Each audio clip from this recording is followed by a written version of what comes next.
قدیم زمانے میں شاید ہی کوئی سوچ سکتا تھا کہ جلتے ہوئے صحرا اور خشک پہاڑوں سے گھرا جزیرہ نما عرب کبھی ایک عظیم تہذیب کا گہوارہ بنے گا۔ یہ وہ وقت تھا جب دنیا کے بڑے حصوں پر طاقتور امپائرز حکمران تھی۔ ایک طرف روم کی بائزنٹین امپائر، منظم، مضبوط اور اپنے عیسائی عقائد پر فخر کرنے والی، اور دوسری طرف ایران کی عظیم سیسنڈ امپائر، جسے پرشین امپائر بھی کہا جاتا ہے، جو اپنی فوجی طاقت، شاندار تہذیب اور علم و فنون کی سرپرستی میں بے مثال تھی۔ ان دونوں عظیم سلطنتوں کے بیچ ایک ویران سرزمین تھی، عرب،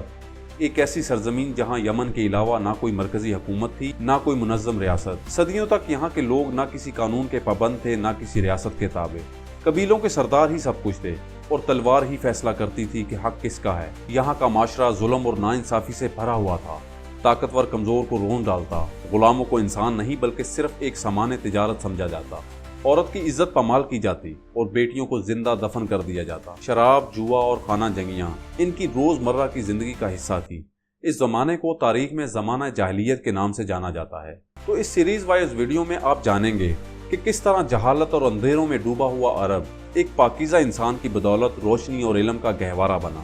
کیسے وہی عرب جو کبھی جاہلیت، غلامی اور باہمی جنگوں میں الجھے ہوئے تھے، وہ نہ صرف عرب تک محدود رہے بلکہ نارتھ افریقہ، اسپین اور ایشیا تک اپنی عظیم الشان سلطنت قائم کرنے میں کامیاب ہوئے، جہاں ان کی حکومت علم، عدل اور تہذیب کی مثال بنی۔ تو اس سیریز کا سب سے پہلے آغاز کرتے ہیں کہ اس وقت مکہ کے حالات کیا تھے، قریش کا معاشرہ کیسا تھا، بنو ہاشم اس میں کس کردار کے حامل تھے، اور سب سے بڑھ کر prophet Muhammad peace be upon him کی نبوت سے پہلے کی زندگی کے بارے میں کہ وہ کیسے بچپن سے ہی سچائی، امانت اور پاکیزگی کی مثال تھے، اور کس طرح وہ لوگوں کے دلوں میں اپنی عظمت اور بھروسے کی جگہ بنا چکے تھے۔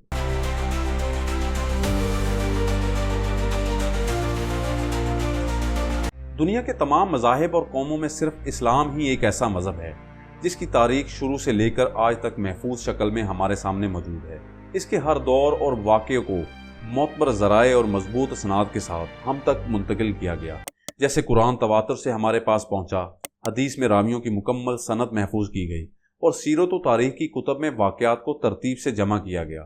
یہی وجہ ہے کہ اسلام کی تاریخ میں ایسا کوئی زمانہ نہیں جس پر مکمل ابہام یا شک کیا جا سکے، کیونکہ مسلمانوں نے prophet Muhammad peace be upon him کے زمانے سے لے کر آج تک ان پر گزرنے والے حالات و واقعات کو قلم بند کرنے اور بذریعہ تحریر محفوظ کرنے میں کوئی کوتاہی اور غفلت سے کام نہیں لیا۔ اور یہی بات مشہور غیر مسلم مورخین جیسے ولیم مونٹگومری واٹ، جو چرچ آف اسکاٹ لینڈ کے پادری بھی رہے، نے اپنی کتاب محمد ایٹ مکہ 1953 میں، اور فلپ فوری ہیٹی نے اپنی کتاب ہسٹری آف عرب 1937 میں مانی کہ اسلام کی ابتدائی تاریخ دوسری اقوام کے مقابلے میں کہیں زیادہ مستند اور محفوظ ہے، کیونکہ اس میں روایات، تحقیق اور تاریخی تحفظ کا ایسا سسٹم موجود ہے جو دنیا کے کسی اور مذہب میں دستیاب نہیں۔ البتہ محمد پیس بی اپون ہم کی نبوت سے پہلے کی زندگی اور بعد کے حالات جاننے کے لیے جو تفصیلات آج ہمارے پاس موجود ہیں، وہ زیادہ تر قرآن سے نہیں بلکہ حدیث اور خصوصاً سیرت کی کتابوں سے ملتی ہے، کیونکہ قرآن تو بنیادی طور پر ہدایت اور پیغام پر زور دیتا ہے